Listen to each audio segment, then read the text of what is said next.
So 30 years నుంచి మీరు ఎంతోమంది ఐఏఎస్ ఐపీఎస్ ఆఫీసర్స్ని తీర్చిదిద్దారు చూస్తున్నారు. సో ప్యాటర్న్ ఎలా ఉంది? ఎప్పుడో 2011లో చేంజ్ అయిందని విన్నా నేను. సో ఇప్పుడు ఎలా ఉంది సార్?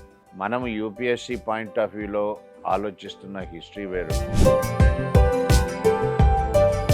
ఒక ఇండివిజువల్ పర్సన్ వేసుకున్న టైం టేబుల్ అది అతనికి మాత్రమే వర్కౌట్ అవుతుంది అంతే. కానీ వేరే స్టూడెంట్కి వర్కౌట్ వర్కౌట్ అవ్వదు. అవ్వదని అది వర్కౌట్ అవుదాం మనకి ఎకానమీ ఉంది, అది చాలా పెద్ద సబ్జెక్ట్ అది.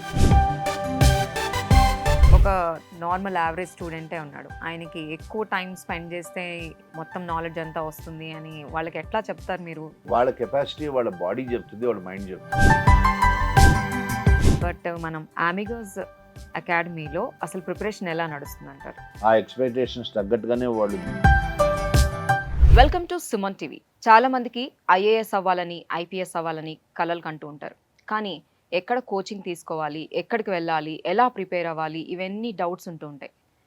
ఈరోజు ఈ డౌట్స్ అన్ని క్లారిఫై చేయడానికి మనతో పాటు సీనియర్ ఫ్యాకల్టీ సీనయ్య గారు మనతో పాటు ఉన్నారు. అమిగోస్ అకాడమీ నుంచి సీనయ్య గారు ఆల్మోస్ట్ 30 ఇయర్స్ ఎక్స్పీరియన్స్ నుండి ఐఏఎస్ ఐపీఎస్ ఆఫీసర్స్ని వందల మందిని తీర్చిదిద్దారు. ఆయన అడిగి మరిన్ని వివరాలు మనం తెలుసుకుందాం. Hello sir, welcome to our show. So nice of you, thank you. So 30 years నుంచి మీరు ఎంతోమంది ఐఏఎస్ ఐపీఎస్ ఆఫీసర్స్ని తీర్చిదిద్దారు చూస్తున్నారు. సో ప్యాటర్న్ ఎలా ఉంది? ఎప్పుడో 2011లో చేంజ్ అయిందని విన్నా నేను. సో ఇప్పుడు ఎలా ఉంది సార్? ప్యాటర్న్ అనేటువంటిది కంప్లీట్గా మారిపోయిందండి. మనం యూపీఎస్సీ పాయింట్ ఆఫ్ వ్యూలో ఆలోచిస్తున్న హిస్టరీ వేరు, చదువుకుంటున్నటువంటి హిస్టరీ వేరు. ఈ రెండింటికి మధ్య చాలా తేడా ఉంది. మనం ఏది హిస్టరీ అని అనుకుంటామో అది యూపీఎస్సీ పాయింట్ ఆఫ్ వ్యూలో హిస్టరీ కాదు. అది చాలామంది ఏమిటనుకుంటాం, మేము 10th కూడా చదివాము, ఇంటర్మీడియట్లో చదివాము, అశోకుడు చెట్లు నాటించాడు, బావులు తవ్వించాడు, ఇదే హిస్టరీ అని అనుకుంటారు. చాలా రాంగ్ పర్స్పెక్టివ్ అది. ఇంకా రెండోది ఏమిటనంటే, యుద్ధాలు జరిగాయి, రాజులు వచ్చారు, రాజ్యాలు పోయినాయి, గొప్ప చక్రవర్తులు వచ్చారు, ఇవన్నీ కూడా గుర్తుపెట్టుకోవాలన్నా అనే అపోహలో కూడా ఉంటారు. అది కూడా వాస్తవం కాదు. యూపీఎస్సీ పాయింట్ ఆఫ్ వ్యూలో యూపీఎస్సీ ఏం ఎక్స్పెక్ట్ చేస్తోంది అని అంటే, రాజ్యాలు కాదు, రాజరికాలు కాదు, యుద్ధాలు కాదు, సామాజిక మార్పు, ఆర్థిక మార్పు, సాంస్కృతికపరమైన మార్పు ఒక దశ నుంచి ఇంకో దశకి ఎట్లా వచ్చింది అనేటువంటిదే యూపీఎస్సీ ఫోకస్ చేసేటువంటిది. అందుకే మీరు గమనించండి, 2011 నుంచి 2023 దాకా కూడా క్వశ్చన్స్ యుద్ధాల మీద ఎక్కడ లేవు, రాచరికాల మీద ఎక్కడ లేవు. వాడు అడిగేటువంటి ప్రశ్నలన్నీ కూడా ఎక్కువగా ఎట్లా ఉంటాయి అంటే, ప్రాచీన యుగము మధ్యయుగంలో మార్పు ఏ విధంగా వచ్చింది, సంస్కృతి అనేటువంటిది చాలా ముఖ్యమైన పాత్ర పోషిస్తుంది. అందుకనే ఇండియన్ కల్చర్ అనేది ప్రత్యేకంగా పెట్టాడు అనమాట. అట్లాగే మోడర్న్ ఇండియా, ఇక్కడ కూడా సంవత్సరాలు లేవు, యుద్ధాలు లేవు, ఈ పాలకులు లేవు, వీళ్ళ మీద క్వశ్చన్స్ రావు. మార్పు ఏ విధంగా వచ్చింది, ఆ మార్పు యొక్క పర్యవేక్షణం ఏంటి అంటే, history of history is very important. ఇది ఈ మారినటువంటి ట్రెండ్. నేను అందుకే చెప్తాను పిల్లలకి అందరికీ కూడా, మీ సుమన్ టీవీ తరఫున అందరికీ కూడా విజ్ఞప్తి చేసేది ఏమిటంటే, దయచేసి గుర్తుపెట్టుకోవాలని ప్రయత్నం చేయబాకండి. ఎక్కడికి వెళ్ళినా పిల్లలు అడిగే ప్రశ్న ఏంది, సార్ ఇది చదువుతున్నాము, అవి చదువుతున్నాము, కానీ ఏది గుర్తుండట్లేదు, గుర్తు పెట్టుకోవాలా అనే ప్రయత్నం చాలా ప్రమాదకరమైంది. మనిషి మైండ్ మీద చాలా లిమిటేషన్స్ ఉంటాయి, నువ్వు అర్థం చేసుకో చాలు. యూపీఎస్సీ కూడా నీ వైపు నుంచి ఏం ఎక్స్పెక్ట్ చేస్తోంది అంటే, కాన్సెప్షువల్ క్లారిటీని అడుగుతోంది. అంతేగాని ఇన్ఫర్మేషన్ చదివినంత ఈ వ్యక్తికి గుర్తుందా లేదా, దాన్ని స్టడీ చేయాలా అనేటువంటిది యూపీఎస్సీ ఉద్దేశం కాదు. కాబట్టి పర్స్పెక్టివ్ మారింది అంటే డెఫినెట్గా మారింది. ఏన్షియంట్ అంటే ప్రాచీన యుగము, మధ్యయుగము, ఇక్కడంతా సంస్కృతి మీదనే ఇస్తారు. మరి ఆధునిక యుగానికి వెళితే అక్కడ మార్పులు ఏ విధంగా చోటు చేసుకున్నాయి, సామాజిక మార్పులు, ఆర్థిక మార్పులు. దీని యొక్క పర్యవేక్షణం చివరికి వచ్చేసరికి స్వాతంత్రోద్యమం. ఈ ఫోకస్ అంతా ఇట్లాగే ఉంటుందన్నమాట. ఇది మనం గుర్తించాలి దయచేసి. సో ట్రెండ్ మారింది. ఇక్కడ ఎక్కడ కూడా మీరు ఆబ్జెక్టివ్ టైప్ కదా సార్, చాలామంది అదే అంటారు, ఇంకా అమాయకంగా అట్లాగే అడుగుతుంటారు అన్నమాట. ఏమని అడుగుతారు, మల్టిపుల్ చాయిస్ క్వశ్చన్స్ అన్నట్టు. నిజమే, మల్టిపుల్ చాయిస్ క్వశ్చన్స్, కానీ ఆ మల్టిపుల్ చాయిస్ క్వశ్చన్స్లో వాళ్ళు ఎట్లా అడుగుతున్నారు, ఏ క్రింది వాక్యాలు కరెక్టు, ఏ క్రింది వాక్యాలు తప్పు అని అడుగుతున్నాడు. జడ్జి చేయమంటున్నాడు. జడ్జి చేయి అని అన్నప్పుడు నీకు కాన్సెప్షన్ క్లారిటీ ఉంటేనే నువ్వు జడ్జ్ చేయగలుగుతావు, చదివిన దాని మీద అవగాహన ఉంటేనే. దానికోసం గుర్తుపెట్టుకోవాల్సిన పనిలే, చదివింది బుర్రలోనే ఉంది, అది ఉపయోగించి మనం దాన్ని ఆన్సర్ చేయాలి. ఇది యూపీఎస్సీ ప్రత్యేకంగా దృష్టి పెడుతున్నటువంటి అంశం. సో మగప్ చేయకుండా దాన్ని అండర్స్టాండ్ చేసుకోవాలి. Understanding is very very important. రెండోది కూడా చెప్తున్నాను, అండర్స్టాండింగ్తో పాటు application of mind is important. Apply చేయి నువ్వు. చాలామంది దీనికి సిద్ధంగా లేరు. అక్కడ వాళ్ళ బలహీనత అదే యూపీఎస్సీ ఆయుధం. అక్కడ నరికేస్తున్నారు అడ్డంగా మనం. పిల్లలందరూ కూడా ఎక్కువ మంది ఎవరు టెక్నికల్ గ్రాడ్యుయేట్స్ వస్తున్నారు. వీళ్ళందరూ కూడా బోర్డ్ ఎగ్జామ్స్ రాస్తారు. ఏది ఇంజనీరింగ్కి, అవును. మెడిసిన్కి రాస్తారు. అక్కడ ఎట్లా ఉంటుంది ప్యాటర్న్ అంటే క్వశ్చన్ ఇది, ఆన్సర్ ఇది, క్వశ్చన్ ఇది, ఆన్సర్ ఇది. ఈ ప్యాటర్న్కి అలవాటు పడి సివిల్స్కి వస్తే ఇక్కడ దారుణంగా దెబ్బతింటాం మనం. క్వశ్చన్కి ఆన్సర్ వేరే విధంగా ఉంటుంది. అది ఊహించిన విధంగా ఇస్తుంది యూపీఎస్సీ. దాన్ని మనం గుర్తించే స్థాయిలో ఉండాలి. అది ఎప్పుడు వస్తుందంటే నీకు చదివిన దాని మీద మంచి అండర్స్టాండింగ్ ఉన్నప్పుడు వస్తుంది. రెండోది గత ప్రశ్నాపత్రాలు చూడరు వీళ్ళు. యూపీఎస్సీ తన నాడి పట్టుకోమని చెప్తోంది, మన నాడి పట్టుకోవట్లేదు. దయచేసి ఇది అర్థం కావట్లేదు చాలా మందికి. అదేందో టాప్ నుంచి బాటం వరకు కూడా యూపీఎస్సీ అంటే ఇది అనేటువంటి చూసి వదిలేస్తున్నాడు కానీ దాని లోపలికి వెళ్ళట్లేదు. అంటే గత ప్రశ్నాపత్రాలు చదవాల్సిన అవసరాన్ని వీళ్ళు గుర్తించట్లేదు. ఇక్కడ కూడా దెబ్బతింటున్నారు పిల్లలు. కాబట్టి ఈ అంశాలు చాలా ముఖ్యమైనటువంటి ఇవి గుర్తుంచుకోవాలి వాళ్ళు. సో ఇప్పుడు మీరు ఫ్యూ ప్రాబ్లమ్స్ చెప్పారు కదా, ఇప్పుడు వాళ్ళు మగప్ చేయకూడదు, దాన్ని అండర్స్టాండ్ చేసుకోవాలి సబ్జెక్ట్ ని, దాంతో పాటు పాత పేపర్స్ ని వాళ్ళు ఒకసారి బాగా స్టడీ చేయాలని అంటున్నారు. సో ఇవి కాకుండా సబ్జెక్ట్ లో వాళ్ళు అసలు ఇంకా ఏం ప్రాబ్లమ్స్ ఫేస్ చేస్తూ ఉంటారు సార్ స్టూడెంట్స్? సబ్జెక్ట్లో ఏం ప్రాబ్లం అనేటువంటిదంటే బేసిక్గా ఇదే చెప్తున్నాం కదా, చదివినంతా గుర్తుపెట్టుకోవాలని అనుకుంటారు. చాలా పెద్ద పొరపాటు అది. దీనితో టెన్షన్ డెవలప్ చేసుకుంటున్నారు వాళ్ళు. గుర్తుండట్లేదు సార్, గుర్తుండట్లేదు. ప్లస్ రెండో ప్రాబ్లం ఏం చేస్తారంటే ముందు టైం టేబుల్ వేసుకుంటారు. ఈ టైం టేబుల్ ప్రకారం ముందుకు పోదట్లాగా వాళ్ళు గుర్తించరు ఈ విషయాన్ని. మూడో సమస్య ఏంటంటే టాపర్లు ఉంటారు, వాళ్ళు ఇచ్చిన ఇంటర్వ్యూస్ చూసుకుంటారు. ఓకే, ఆ విధంగా ప్రిపేర్ అవ్వాలి. ఇది చాలా పెద్ద పొరపాటు అనమాట. టాపర్ తను చేసుకున్న ప్రిపరేషన్ చెప్తున్నాడే కానీ నువ్వెట్లా ప్రిపేర్ అవ్వాలని చెప్పట్లేదు. సో ఇండివిజువల్ పర్సన్ కి సపరేట్గా మారుతుంది. మీరు 24 గంటలకు కూడా చదవగలరు, కానీ నేను 4 గంటల కంటే చదవలేను. నా పరిమితి ఏంటి అంటే నేను తెలుసుకోవాలి. దురదృష్టవశాత్తు పిల్లలు ఇది గుర్తించట్లే. పైగా విపరీతంగా వెబ్సైట్ల మీద డిపెండ్ అవుతారు. ఏ వెబ్సైటు న్యాయం చేయదు, ఏ కోచింగ్ సెంటరు న్యాయం చేయదు. దయచేసి అర్థం చేసుకోవాలి. కోచింగ్ ఇంపార్టెంటే. ఇది వస్తుంది, ఇది రాదు అని చెప్పడమే కోచింగ్. దానికోసం కోచింగ్ అవసరము, కానీ అదే అనుకోకూడదు అనమాట. మన ప్రయత్నాన్ని మనం చేయాలి. 99% అడిగి చూడండి స్టూడెంట్స్ని. ఎగ్జామ్ అయిన తర్వాత ఎట్లా ఉన్నది అంటే మీ అనుకున్నది ఒకటి, జరిగింది ఒకటి అని అంటారు. అది అట్లాగే ఉంటుంది. దానికి ఫుల్లీ ప్రిపేర్డ్ అయి ఉండాలి మనం. అందుకే చెప్తాను, బేసిక్స్ను వదిలిపెడుతున్నారు. దయచేసి అర్థం చేసుకోవాలి. వదిలిపెట్టేసి మిగిలిన వెబ్సైట్స్కి వెళ్ళిపోయి వాళ్ళ స్టడీ సర్కిల్స్ ఉన్న నోట్స్ చదువుకుంటే బాగా వస్తుంది, టెస్ట్ సిరీస్ వస్తాయి. ఇది అర్థం లేని వ్యవహారం అనమాట టెస్ట్ సిరీస్. ఎందుకంటే నీకు ముందు బేసిక్స్ తెలియకుండా టెస్ట్ సిరీస్ ఎట్లా రాస్తావు నువ్వు? ఫండమెంటల్సే తెలియవు, అక్కడ మార్కులు తక్కువ వస్తాయి. దాంట్లో అక్కడ డిస్ట్రెస్ అవుతున్నాడు మళ్ళీ. కాబట్టి ముందు బేసిక్స్ చదవండి. ఏం చదవాలి చెప్తాను తర్వాత నేను, కానీ బేసిక్స్ మీద డివేట్ అవ్వకండి. చాలాసార్లు అడుగుతారు, సార్ ఈ ఆన్సర్ ఎక్కడున్నది అని. ఆన్సర్ ఎన్సీఆర్టీలోనే ఉంది. దురదృష్టవశాత్తు ఈయన చదవడు. రెండోది ఏంది, ఫస్ట్ అటెంప్ట్లోనే అయిపోవాలా అనేటువంటి ఆలోచనలో కూడా ఉంటారు. ఫస్ట్లో ఎవడెవడు టాపర్ అయినాడట, ఫస్ట్ అటెంప్ట్లోనే అయినా, కానీ ఆ టాపర్ ఎప్పుడు స్టార్ట్ చేశాడు చెప్పడు. దయచేసి టాపర్స్ ఇంటర్వ్యూస్ నమ్మబాకండి మీరు. ఎందుకంటే వాళ్ళ వ్యక్తిగత ప్రతిభను చాటుకోవడానికి కూడా చెప్తుంటారు. సో మీరు అనేది ఏంటంటే ఒక ఇండివిజువల్ పర్సన్ వేసుకున్న టైం టేబుల్ అది అతనికి మాత్రమే వర్కౌట్ అవుతుంది, కానీ వేరే స్టూడెంట్కి వర్కౌట్ అవ్వదు. అది వర్కౌట్ అవుదా? మనకి ఎకానమీ ఉంది, అది చాలా పెద్ద సబ్జెక్ట్. అది ఎకానమీ నువ్వు 10 రోజుల్లో గ్రహించేది నేను 30 రోజులు కూడా పట్టినాక నాకు గ్రహించలేను నేను. అటువంటప్పుడు నీ పద్ధతి ప్రకారం పోవాలి నువ్వు. అంతేగాని వాళ్ళు అట్లా వెళ్ళారు కదా నేను కూడా ఇట్లాగే వెళ్తానంటే, ఎంతోమందిని చూశాను నా టీచింగ్ అనుభవం ఎక్స్పీరియన్స్లో. వాళ్ళు అట్లాగే రాలిపోతున్నారు అన్నమాట వాళ్ళు. కాబట్టి మనమేంది అని గుర్తుంచుకోవాలి. అట్లాగే మీడియం కూడా, నీకు తెలుగు వస్తుంది చక్కగా రాస్తారు మీరు, తెలుగు మీడియంలోకి రండి. ఎందుకు ఇంగ్లీష్ మీడియంలోకి వస్తారు? ఒక్క ముక్క రాయలేరు కరెక్ట్గా. ఇదండి వాస్తవాలు చెప్తున్నాను. ఒక ముక్క కరెక్ట్గా రాయలేరు, ఒక్క సెంటెన్స్ కరెక్ట్గా మాట్లాడలేరు. ఎందుకు వస్తావు నువ్వు ఇంగ్లీష్ మీడియంలోకి? So medium is not a big factor. Absolutely not a problem at all. మన వాళ్ళే ఉన్నారు పిల్లలు, ఎంతో మంది ఉన్నారు తెలుగు మీడియం రాష్ట్రం. మా స్టూడెంట్స్ ఉన్నారు, ఐఏఎస్ కొట్టే టాప్ ర్యాంక్స్ కొట్టిన ఉన్నారు వాళ్ళు. ఓకే, నువ్వు ఎంత బాగా ఎక్స్ప్రెస్ చేయగలవు అనేది చూస్తుంది, కానీ యూపీఎస్సీ నీ బ్యాక్గ్రౌండ్ కూడా చూడదు. ఇదే విషయం మళ్ళీ చెప్తున్నాను కూడా, 10th క్లాస్ ఫెయిల్ అయిన వాళ్ళు ఉన్నారు, ఐఏఎస్ కొట్టారు. ఓకే, డిగ్రీ దాకా గూండాగిరి చేసి దాదాగిరి చేసిన వాళ్ళు ఉన్నారు, వాళ్ళు ఐపీఎస్లు అయినారు. ఓకే, ఇక్కడ ఏమి డిసైడ్ అవుతుంది?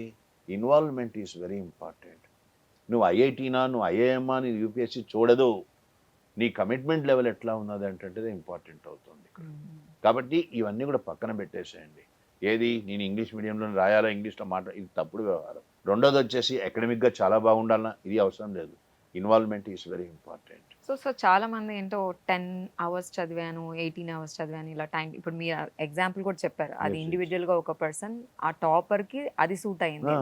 ఫర్ ఎగ్జాంపుల్ ఒక నార్మల్ యావరేజ్ స్టూడెంటే ఉన్నాడు. ఆయనకి ఎక్కువ టైం స్పెండ్ చేస్తే మొత్తం నాలెడ్జ్ అంతా వస్తుంది అని వాళ్ళకి ఎట్లా చెప్తారు మీరు?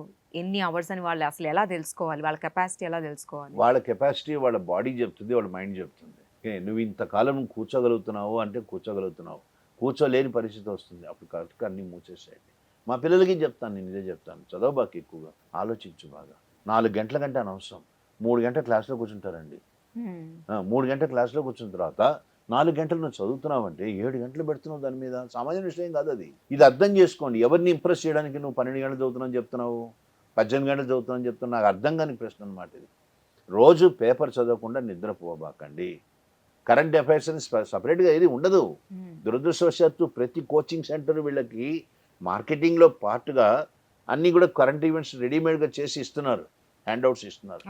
అక్కడ చాలా దెబ్బతింటున్నారు పిల్లలు కూడా కరెక్ట్ చెప్తే. అట్లా ఏమి ఇవ్వాల్సిన పని లేదు వాళ్ళకి, వాళ్ళంతా వాళ్ళే రాసుకోవాలి నోట్స్లు. సో మీరు సజెస్ట్ చేసేది ఏంటంటే రెగ్యులర్గా న్యూస్ పేపర్స్ని మనం బాగా చదువుతూ చక్కగా చదువుతూ 4 గంటల కంటే కూడా మించకూడదు అనమాట ప్రిపరేషన్. ఎందుకంటే అది బాడీ మీద మైండ్ మీద చాలా ప్రెషర్ పెడుతుంది. Already they are under pressure. మీకు చెప్తే చాలా బాధేస్తుంది కూడా. కొంతమంది ఇంటర్వ్యూకి పోయిన లెవెల్లో అక్కడ డిటెక్ట్ అవుతున్నది వీడికి బీపీ ఉన్నది, హైపర్ టెన్షన్ ఉన్నది, షుగర్ వచ్చేసింది, తెలియదు పాపం వీడికి. ఎందుకు ఇంత శ్రమ పడుతున్నారు వీళ్ళు? ఆ బీపీ షుగర్ తెచ్చుకుని నువ్వు ఐఏఎస్ అయిపోయి, ఎందుకు నువ్వు ఐఏఎస్ ఐపీఎస్ ఆఫీసర్వి with BP sugar? Okay, that's not worth it actually చెప్పాలంటే. అందుకని టెన్షన్ పెట్టుకోకూడదు, ముందు మనసు ప్రశాంతంగా పెట్టుకోవాలి. నేను ఈ అవకాశం తీసుకొని మళ్ళీ చెప్తున్నాను, సివిల్స్ కాదు జీవితం అంటే అంతకు మించింది ఉన్నది. అందుకని సివిల్ సర్వీస్కి ప్రిపరేషన్కి వచ్చే వాళ్ళకి నేను ముందే చెప్తాను, ఇదంతా కూడా తెలుసుకోవడానికి వస్తున్నా, నాకేం తెలియదు. సివిల్స్ రాయాలి జీవితంలో, చాలా ముఖ్యమైన అంశం అది. రాజ్యాంగం అంటే తెలియాలి, ఆర్థిక వ్యవస్థ తెలియాలి, నీ సంస్కృతి తెలియాలి, నీ మూలాలు తెలియాలి, నీ భౌగోళిక పరిస్థితులు తెలియాలి. You are a gem of a man civils prepare అయినావు అంటే. ఏ విషయం మీదైనా కొంత పరిజ్ఞానం వస్తుంది. నువ్వు దీనికోసం రా, నేను ఐఏఎస్ కొట్టేస్తా ఐపీఎస్ వస్తుంది, రాదని కాదు, కానీ రాకపోయినా కుంగిపోకూడదు. ఎప్పుడైతే నువ్వు ఈ భారాన్ని తొలగించేసావో అప్పుడు నీ మైండ్ ప్రశాంతం అయిపోతుంది. ప్రెషర్ ఉండదు కదా. ఇప్పుడు మా స్టూడెంట్ ఉన్నాడు ఒకడు, రాజ్ కుమార్ అని చెప్పేసి, అతను ఆడుతూ పాడుతూ రాసేవాడు అనమాట. చక్కగా హాయిగా సంతోషంగా ఉండేవాడు. సార్ వస్తే వస్తుంది, లేకపోతే వేరే ఆల్టర్నేటివ్స్ ఉన్నాయి సార్. ఆయన ఆపారా సర్వీస్లోకి రాకుండా? చెప్పండి. శివశంకర్ కూడా ఇట్లాగే ఉండేవాడు, ఐఏఎస్ అతను మహారాష్ట్ర కాడు. ఓకే, చాలా ప్రశాంతంగా ఉంటుంది మనసు, ఎప్పుడు కూడా అట్లాగే ఉంటాడు, కంపోజ్డ్గా ఉంటాడు. వాళ్ళు ఏం చేశారు, వాళ్ళు తమ ప్రయత్నం చేశారు అంతే. ఇది రాకపోతే ఎట్లా కానీ రోజులు రాత్రులు ఏడుస్తూ కూర్చోలేదు, టెన్షన్ నెత్తి మీద పెట్టుకొని క్యారీ ఆన్ చేయలేదు. టెన్షన్ ఎప్పుడైతే వస్తుందో అప్పుడు నీ మైండ్ పనిచేయదు, అది మొదటికే ప్రమాదం అయిపోతుంది. సో మనం ఇప్పుడు టెన్షన్, ప్రెషర్, ఇవన్నీ స్ట్రెస్ ఇవన్నీ మాట్లాడుకుంటున్నాం కదా, అండ్ బీపీ అంటున్నారు, షుగర్, బ్లడ్ ప్రెషర్ ఇవన్నీ మాట్లాడుకుంటున్నాం కదా. ఇవన్నీ లేకుండా వాళ్ళు ప్రశాంతంగా ఉండాలి అని అంటే ఏదైనా టిప్స్ చెప్పగలుగుతారా? నేను అదే చెప్తాను కదా, ప్రశాంతత అంటే నిష్కామ కర్మ అంటాం మేము. అర్థమైందా? నా పని నేను చేస్తాను, నాకు రిజల్ట్ మీద అవగాహన అవసరం లేదు. నా పని ఏంటి? అండర్స్టాండ్ చేసుకోవడమే నా పని, తెలియంది తెలుసుకోవడమే నా పని. ఇది ఇష్టంగా చేస్తున్నాను, నాకు తెలియదు చాలా వరకు. క్లాస్కి వచ్చినప్పుడు చెప్తాను పిల్లలకి, మనకి ఏమీ తెలియదు అనుకుని రండి. ఇప్పుడు నేను మా పిల్లల దగ్గర నేర్చుకుంటాను చాలా. ఇప్పుడు చాలా బ్రిలియంట్ గైడ్స్ ఉన్నారు క్లాస్లో, వాళ్ళు చెప్పేవి నేను చాలా విషయాల్లో నేను చాలా ఇంప్రెస్ అవుతాను కూడా. అట్లాగే మనం లెర్నింగ్ ప్రాసెస్లోకి వెళ్తున్నాం మనం. ఇప్పుడు ఎవరినన్నా అడిగితే ఒక పాయింట్ ఒప్పుకుంటారు అందరూ, అదేమిటంటే సివిల్ సర్వీస్లో జాయిన్ కాకముందు, కోచింగ్ ముందు వాళ్ళ పరిస్థితి ఏంటి, మానసిక స్థితి ఏంటి, కోచింగ్ అయిన తర్వాత వాళ్ళ మానసిక స్థితి ఏంటి. There is lot of change. నేను I want this change to be genuine change, more for the change sake, not for service sake. Service you will get it 100%. అంతా మన చేతిలో లేదు. 5th అటెంప్ట్లో సర్వీస్ కొట్టిన వాళ్ళు ఉన్నారు, లక్ కూడా ఉంది ఇక్కడ. కాబట్టి దాని గురించి నువ్వు బాధపడబాకు, నీ చేతిలో ఏముందో అది చెయ్యి. సార్ మీరు మాటల్లో ఇంగ్లీష్ మీడియం, తెలుగు మీడియం, దీని గురించి మీడియం గురించి మాట్లాడుతూ ఉన్నాం కదా. సో మీడియం అనేది అసలు నాట్ ఫ్యాక్టర్ అని అంటున్నారు. సో చాలా మంది మనకి ఈ తెలుగు స్టేట్స్ నుంచి ఢిల్లీ వెళ్ళి, చాలా మంది నేను కూడా విన్నా, నేను ఢిల్లీకి వెళ్ళి కోచింగ్ తీసుకుంటున్నా అంటుంటారు. అది ఎంతవరకు కరెక్ట్? ఎందుకు మన స్టేట్స్లో లేదా ఇక్కడ తీసుకుంటే వాళ్ళు ఐఏఎస్, ఐపీఎస్ ఇలాంటి సర్వీసెస్లోకి వచ్చే అవకాశం లేదంటారా? వాళ్ళకి ఏం చెప్తారు మీరు? సర్వీస్లో ఉన్న వాళ్ళందరూ ఢిల్లీలో కోచింగ్ తీసుకున్న వాళ్ళైనా? Come to the point. మా వాళ్ళే ఉన్నారు, మా ఏపీ స్టడీ సైకిల్ పిల్లలు ఉన్నారు, తెలంగాణ స్టడీ సైకిల్ పిల్లలు, వీళ్ళెవరు ఢిల్లీకి పోలేదే. ఒక టైంలో 55 సర్వీసెస్ ఒక ఇన్స్టిట్యూట్ నుంచి, హైదరాబాద్ నుంచి వచ్చే వాళ్ళకి ఢిల్లీ కాదు, వాళ్ళు ఇక్కడే చదువుకున్న వాళ్ళు.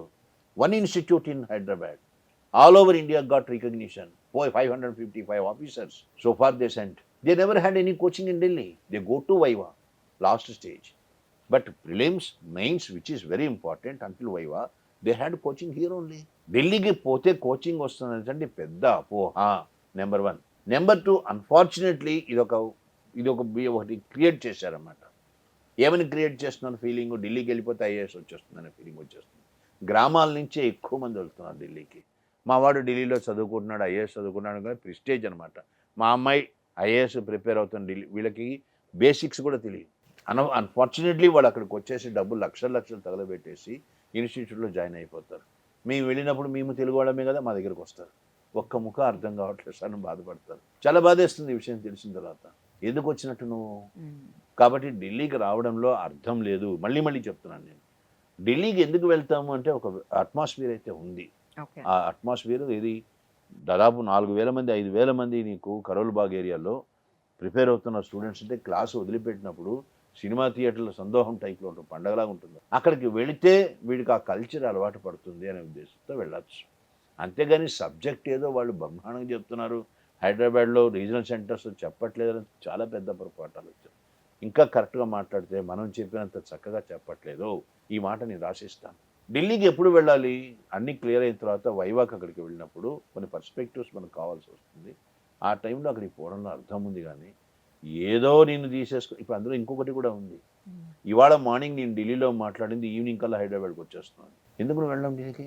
ఇప్పుడు గ్రహిస్తున్నారు జనాలు. అందుకనే ఢిల్లీలో కూడా అంత ఇన్ఫ్లో ఇంత ముందు ఉన్నట్టుగా లేదని. ప్రిలిమ్స్కి మెయిన్స్కి ఎవరైతే కోచింగ్ సెంటర్ కోసం ఢిల్లీ వెళ్తున్నారో వాళ్ళకి అవసరం అయితే లేదు. అబ్సల్యూట్లీ లేదు. నేను అడుగుతాను, నన్ను అడిగినప్పుడు కూడా పిల్లలు నీ చాయిస్ ఏంది అని అడుగుతాను. ఢిల్లీ అన్నప్పుడు ఎందుకు అని అడుగుతాను. తర్వాత కారణాలు నువ్వు కన్విన్స్ అయినావంటే వెళ్ళి, లేకపోతే వద్దని చెప్తాను, డిస్కరేజ్ చేస్తాను. ఇక్కడే హాయిగా ఉంది, మంచి ఇన్స్టిట్యూట్స్ వచ్చాయి మనకి. ఇప్పుడు Amigos is doing very well. ఇట్లా కొన్ని సెంటర్స్ ఉన్నాయి వర్త్ మెన్షనింగ్.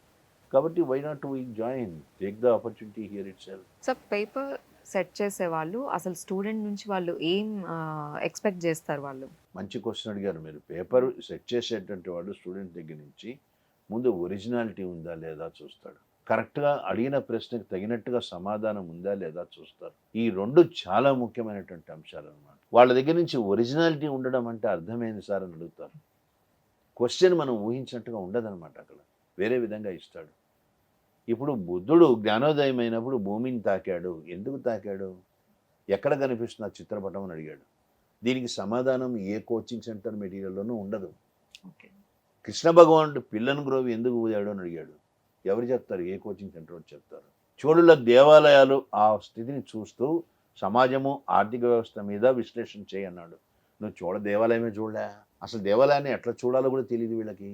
అంటే మనకు క్లాస్లో చెప్పేదానికి, నువ్వు చదివేదానికి, వాడు అడిగే క్వశ్చన్కి, నువ్వు రాయబోయే సమాధానానికి, వీటన్నిటికీ సింక్రనైజ్ చేసుకోవాలి మనం. అందుకే చెప్తున్నాను, గత ప్రశ్నాపత్రాలు చూడాల్సిన అవసరం ఉంటుంది. సో ఇక్కడ ఈ పాయింట్ ఏంటంటే వాళ్ళు ఏం ఎక్స్పెక్ట్ చేస్తారంటే ఒరిజినాలిటీ. అట్లాగే ఇస్తాడు క్వశ్చన్. మిగిలిన క్యాండిడేట్ల కంటే నువ్వు ఎక్కడ డిఫరెంట్గా ఉన్నావు. ఓకే, నీలో సృజనాత్మకత అంటాం తెలుగులో, క్రియేటివిటీ. ఓకే, చక్కగా ఆలోచించగలుగుతున్నాడా, ప్రశ్న అర్థం చేసుకోవచ్చు. రేపు సివిల్ సర్వెంట్ కావాల్సిన అదే.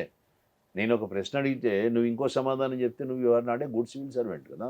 ఇది చూస్తుంది యూపీఎస్సీ. కాబట్టి ఈ క్రియేటివిటీ అనేటువంటిది అప్లికేషన్ ఆఫ్ మైండ్ అంటాం. రెండోది, చదవంగానే ఐఏఎస్ వస్తుంది అనుకుంటారు చాలా మంది, చదివితే రాదు. Application of mind is very important. ఈ 2 వాళ్ళకు ఉన్నాయా లేదా చూస్తుంది యూపీఎస్సీ సమాధానాల్లో. ఇంకొకటి, చాలామందిలో అపోహ ఏమిటంటే చాలా మంచి లాంగ్వేజ్ రాయాలా. Don't try to impress upon UPSC with language, impress upon them with content. చాలా సింపుల్ ఇంగ్లీష్ రాయొచ్చు. నేనే రాశాను చాలా సింపుల్ ఇంగ్లీష్. నా English is very simple. Extraordinary బొంబాస్టిక్గా ఫ్లవరీ లాంగ్వేజ్ అనవసరం. Okay, but we got very good marks. కాబట్టి simple language యొక్క కంటెంట్ ఈజ్ వెరీ ఇంపార్టెంట్.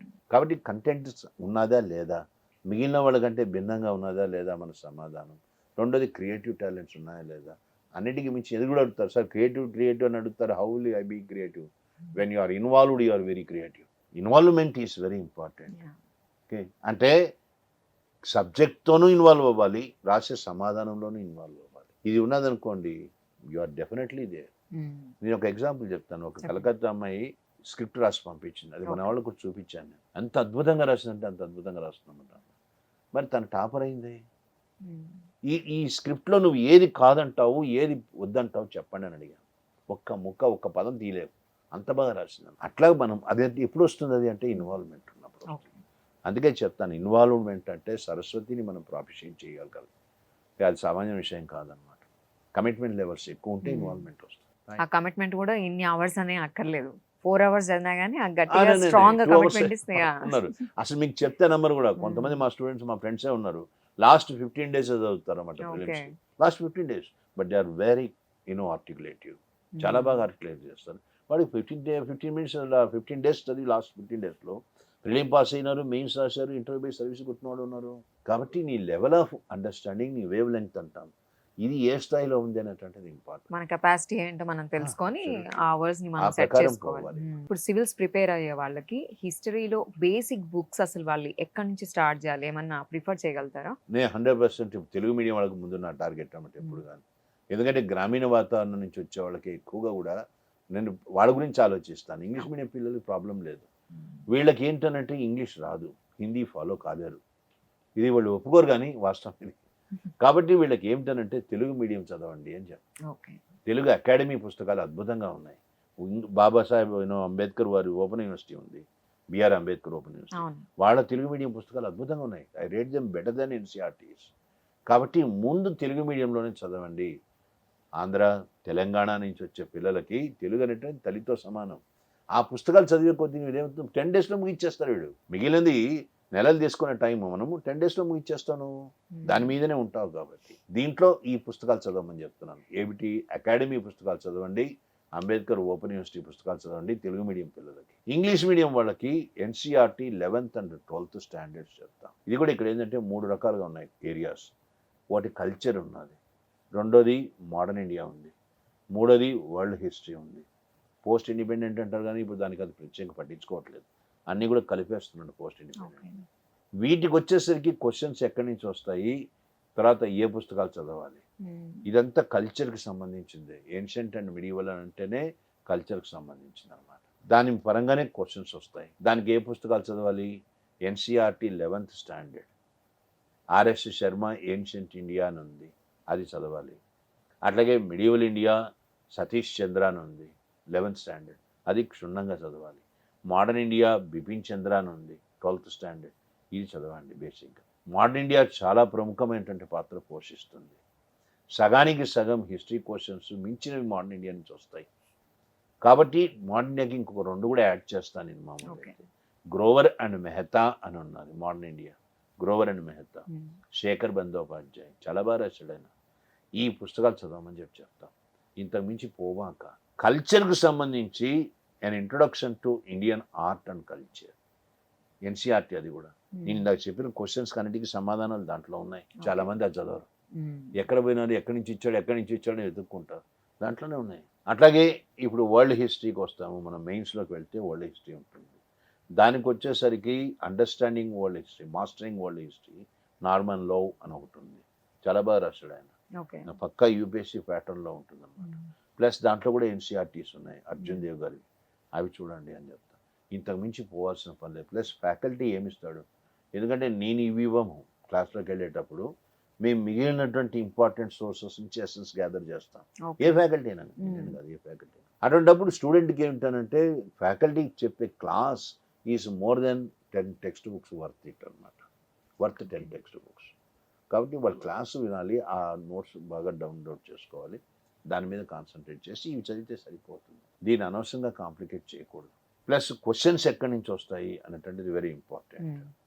దీంట్లోకి వస్తే ancient India pre historic cultures అని ఉంటుంది, ప్రాచీన సంస్కృతులు అంటాం, అది నెంబర్ 1 చాప్టర్. సింధు నాగరికత అని ఉంటుంది, Indus valley civilisation number 2. Next number 3 Veda నాగరికత అంటారు, అంటే వేదిక్ సివిలైజేషన్. దాంట్లో కూడా వేదిక్ లిటరేచర్ మీద ఎక్కువగా ఇస్తాడు అనమాట. వాడు అడిగే క్వశ్చన్స్ ఎట్లా అడుగుతాడు చూడండి. ఏ ఉపనిషత్తు చావు గురించి ప్రస్తావిస్తుంది అని అంటాడు. ఇది ఎవరు చెప్తారు ఇది? అట్లనే ఉపనిషత్తులు 108 చదవాలన్నా అంటే పిచ్చి పడిపోతుంది, నువ్వు సివిల్ సర్వీస్కి రాలేవు. కానీ ఎసెన్స్ ఏంటో అడుగుతున్నది అనేటువంటిది ఇంపార్టెంట్ అవుతుంది.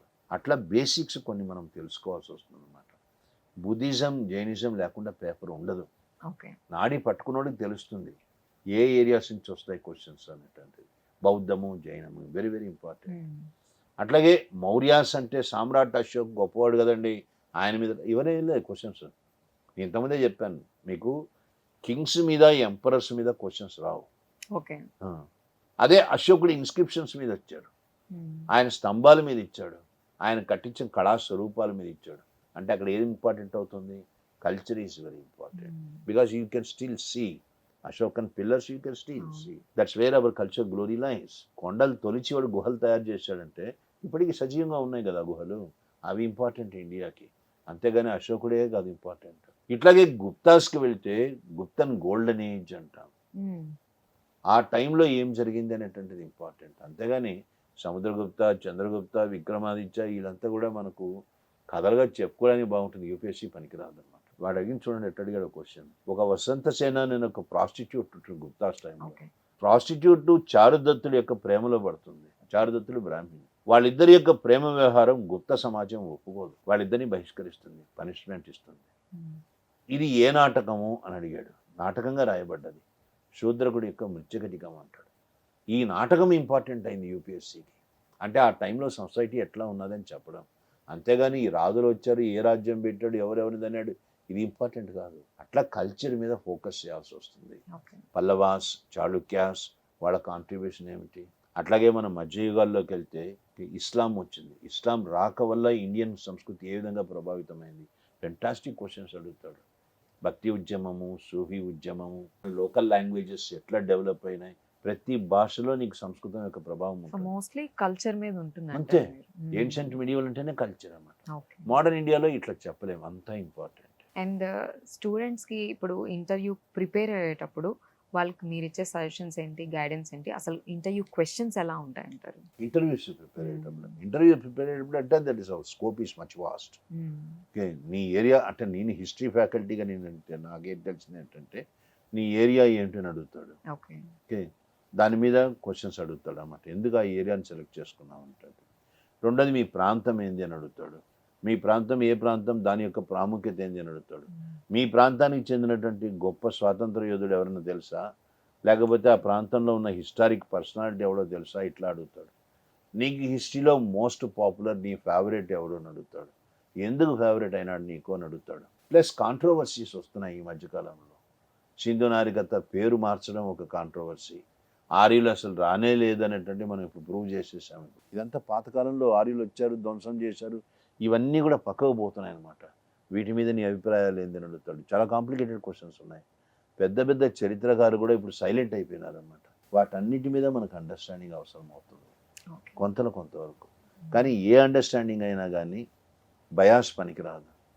రాజ్యాంగం ఏం చెప్తుందో ఆ పరిధిలోనే సమాధానం చెప్పాలి. ఒక పార్టీ తత్వానికి అనుగుణంగా నువ్వు సమాధానం చెప్పడానికి ప్రయత్నం చేయకూడదు. ఇది గుర్తుంచుకోవాలి. ఏది వైవల్ లెవెల్లోకి వస్తే ముందు అక్కడి దాకా రావాలంటే ఇవి ఇంపార్టెంట్ కదా, ఇవి చాలా ఇంపార్టెంట్. సార్, ఈ 30 yearsలో మీరు చాలా మంది స్టూడెంట్స్ని చూసారు కదా, ఈ సివిల్స్కి ప్రిపేర్ అయ్యే వాళ్ళని. అందులో మీకు బాగా గుర్తుండి ఒక మెమరీ లాగా ఉండే ఎవరైనా స్టూడెంట్ గురించి ఏమైనా చెప్తారా మీరు? నేను అనంతపూర్లో క్లాస్ చెప్తున్నప్పుడు ఒక స్టూడెంట్ వాళ్ళ నాన్న వచ్చారు.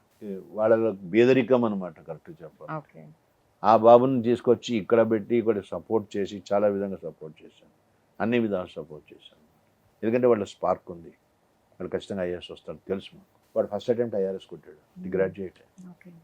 సెకండ్ అటెంప్ట్కి వచ్చేసరికి ఆల్ ఇండియా ర్యాంక్ కూడా కొట్టాడు, ఐఏఎస్ అయినాడు. బాగా గుర్తుండిపోయేటువంటి అనుభవం ఇదండి. అట్లాగే కొంతమంది పిల్లలు ఉన్నారు, ఇప్పుడు 4 సార్లు ఇంటర్వ్యూకి పోయినాడు, సర్వీస్ రాలేదు, చాలా డిప్రెస్ అయిపోయినాడు. అతను వెన్నుదట్టి మేము చాలా జాగ్రత్తగా నర్చర్ చేసామన్నమాట. అతను ఐపీఎస్ అయినాడు. ఇప్పటికీ అంటాడు ఐపీఎస్ అయినానంటే కూడా రోజు నేను అనుకుంటుంటాను సార్ అని. నమ్మలేని విషయం అన్నాను. అట్లాగే ఒక అమ్మాయి వచ్చింది, చాలా డిప్రెషన్లో ఉందన్నమాట, డొమెస్టిక్ ప్రాబ్లమ్స్ అన్నీ కూడా. తనని బాగా మనము కన్సోల్ చేసి తను మోటివేట్ చేసి తను సివిల్ సర్వీస్ కూర్చోబెడితే ఇప్పుడు తను ఐఆర్ఎస్ అయిందన్నమాట. ఇట్లా ప్రాబ్లమ్స్ అనేటువంటివి అందరికీ ఉంటాయి, చెప్పుకోలేరు కొంతమంది బయటకు చెప్పుకుంటారు. ఓకే, కానీ ప్రాబ్లమ్స్ లొంగిపోతావా, ప్రాబ్లమ్ని ఎదుర్కొని నువ్వు విజయం సాధిస్తావా, దిస్ ఈజ్ ద క్వశ్చన్. ఇట్లా ఉన్నాయి, ఎన్నో ఉన్నాయి, చాలానే ఉన్నాయి. ఓకే, నేను ఈ విషయమే ప్రధానంగా ఎందుకు చెప్తానంటే వాడికి ఏ సపోర్ట్ లేకపోతే వాడు ఎక్కడో ఉండిపోయేవాడే. కానీ వాడికి పరిస్థితి అనుకూలించింది, సపోర్ట్ వచ్చింది. ఇంకొక అతను ఉన్నాడు, లోకరత్నం అనే వాళ్ళ పాత స్టూడెంట్ అనమాట. మేము ఎంట్రన్స్ కండక్ట్ చేసి పిల్లల్ని చేసుకునేవాళ్ళం ఏపీ స్టడీ సర్కిల్కి. అది అట్లాంటి సంస్థ మళ్ళీ లేదు. అదే ఇప్పుడు తెలంగాణ స్టడీ సర్కిల్ అయింది. ఇందాక నేను చెప్పాను మీకు, 450 నుంచి 550 మంది స్టూడెంట్ ఆఫీసర్స్ పంపించిన. ఆ ఎంట్రన్స్ ఎగ్జామ్కి హాల్ టికెట్లో ఫోటో పెట్టడానికి కూడా లేదు ఆయనకి. కాళ్ళకి చెప్పులు కూడా లేవు రాయడానికి వచ్చినప్పుడు. ఓకే. అంత బెదిరికం అనమాట తెలంగాణ స్టూడెంట్. తర్వాత చాలా పెద్ద పొజిషన్కి వెళ్ళాడు ఆయన ఐటీలో. ఇట్లాంటి వాళ్ళని మా కళ్ళతో నేను చూసిన వాళ్ళని చెప్తున్నాను మీకు. కాబట్టి ఇంకో మా ఫ్రెండే ఉన్నాడు సత్యనారాయణ అని, ఇప్పుడు ఐఏఎస్ ఉన్నాడనమాట. ఆయన చాలా కష్టాలు పడ్డాడు అనమాట. సో కష్టాలు ఏంటంటే అందరికీ వస్తాయి, అనిశ్చిత అందరికీ ఉంటుంది, అన్సర్టనిటీ. బాయ్స్ అండ్ గర్ల్స్ ప్రేమతో చెప్తున్నాను, మనం కష్టాలకు లొంగకూడదు, ఎదురీదాల్సిందే. లొంగిపోయినామంటే కొట్టుకొని పోతాం. అట్లా కాకుండా దాన్ని ఎదురీదే ప్రయత్నం చేయడానికి శక్తి ఇస్తాడు భగవంతుడు నీకు. దాన్ని పుణికి పుచ్చుకొని సక్సెస్ తెచ్చుకోవాలి. ఇక్కడ సక్సెస్ మీద కంటే కూడా ఆ ప్రయత్నం మీద దృష్టి పెట్టండి. ఓకే. భారతదేశాన్ని జయించడానికి వచ్చిన వాళ్ళకి పెద్ద పెద్ద సైన్యాలు లేవు, కానీ వాళ్ళ దృష్టి దాని మీదనే ఉండేది. అక్కడ వాళ్ళు విజయం సాధించారు. మన దగ్గర సైన్యాలు ఉన్నాయి, అన్నీ ఉన్నాయి, పోరాట పటిమ బ్రహ్మాండంగా ఉంది, కానీ వీళ్ళలో నిబద్ధత లేదు, అందుకని ఓడిపోయినాం. సో మరి ఈ ఢిల్లీ గురించి ఇవన్నీ మాట్లాడుకున్నాం మీడియా మీదంతా. బట్ మనం అమిగోస్ అకాడమీలో అసలు ప్రిపరేషన్ ఎలా నడుస్తుంది అంటారు? అమిగోస్ పెట్టి ఇప్పటికి 2-3 ఏళ్ళు అయింది. ఈ 2-3 ఏళ్లలోనే ఎక్స్పెక్టేషన్స్ ఆర్ వెరీ హై. ఆ ఎక్స్పెక్టేషన్స్ తగ్గట్టుగానే వాళ్ళు they are coming up very well. నా అనుభవం ఏంది, నేను చెప్పాను ఇక్కడ మాన్ ఇండియా కవర్ చేశాను వాళ్ళకి, అంతకుముందు ఇంకా మీరు కొన్ని ఏరియాస్ కూడా కవర్ చేశాను. Thorough professional. నేను ఢిల్లీకి పోలేనందువల్ల నష్టపోతున్నానేమో అనే ఆ బాధ ఎక్కడ రాకుండా ప్రతి అంశంలో కవర్ చేస్తున్నారు. చూడండి వాడు మ్యాగజైన్స్ చూడండి, ఆ కవర్ పేజీ కానీ, తర్వాత కంటెంట్ కానీ, తర్వాత డివైస్ చేసినట్టు ప్లానింగ్ కానీ, దే ఆర్ నో లెస్. ఇంకా కొన్ని విషయాలు నేను చెప్పాను కూడా వాళ్ళకి, మీ magazine I rate that better than this అని. వీళ్ళకి నేను సజెషన్ కూడా ఇచ్చాను, మీరు ఢిల్లీకి వెళ్ళి ఆ మ్యాగజైన్స్ని సర్క్యులేట్ చేయండి అని చెప్పి. ఇప్పుడు మ్యాగజైన్ చేతిలో ఉన్నదంటే పిల్లవాడికి ఇంకంతకంటే ఇంకేం అవసరం ఉన్నదండి. టీం కూడా ఇప్పుడు ఢిల్లీలో ఎవరైతే మంచి ఫ్యాకల్టీ ఉన్నారో వాళ్ళని పిలిపిస్తున్నారు. సో ఎక్స్పర్ట్ టీం అనేటువంటిది ఉంది, మెటీరియల్ను డెలివరీ చేస్తున్నావు, ప్లస్ కాన్స్టెంట్ మానిటరింగ్ జరుగుతుంది, మెంటర్షిప్ ఉన్నది. ఈ 4 ఉన్నాయి అన్నప్పుడు what way Delhi is different. Perhaps నాకు తెలిసినంత వరకు అమిగోస్ అంత రిగరస్ యాక్టివిటీ చాలా ఎక్కువ ఉంది, రిగరస్గా ఉంది. ఇప్పుడు ఈ ప్రజల్లో కూడా ఆ పేరు వస్తుంది అనమాట. ఎవరైనా కానీ అడ్మిషన్ గురించి మాట్లాడుతున్నారంటే that is definitely gaining currency, బాగా పాపులారిటీ వస్తుంది. Should go. ఎందుకంటే సమస్య ఏంటంటే పాపులారిటీ రావడం సమస్య కాదు, నిలబెట్టుకోవడం ఇంపార్టెంట్. దాని మీదనే ఫోకస్ చేస్తున్నారు వాళ్ళు బాగా, and it's doing very well, it's good. కాబట్టి నేను అక్కడికి రావాల్సిన పని ఉన్నదా అంటే చాలామంది నాకు చెప్పాను, నేను రావద్దనే చెప్తాను నేను, ఎందుకంటే ఇక్కడ బెటర్ కోచింగ్ సెంటర్స్ ఆర్ అంటే యు మీన్ ఢిల్లీకి రానవసరం లేదు, అబ్సల్యూట్లీ హైదరాబాద్లోనే 100% with conviction I am telling, conviction. చూసాం కదా మనం, సివిల్స్కి ప్రిపేర్ అవ్వాలంటే ఢిల్లీ దాకా వెళ్ళాల్సిన అవసరం లేదు, ఇక్కడ హైదరాబాద్లోనే అమిగోస్ అకాడమీ ఉందంటున్నారు మన సీనియర్ ఫ్యాకల్టీ సీనయ్య గారు. ఈ వీడియో చూసినట్లయితే మీకు నిజంగా నచ్చినట్లయితే కామెంట్ సెక్షన్లో కామెంట్ చేయండి. Thank you so much. Stay tuned.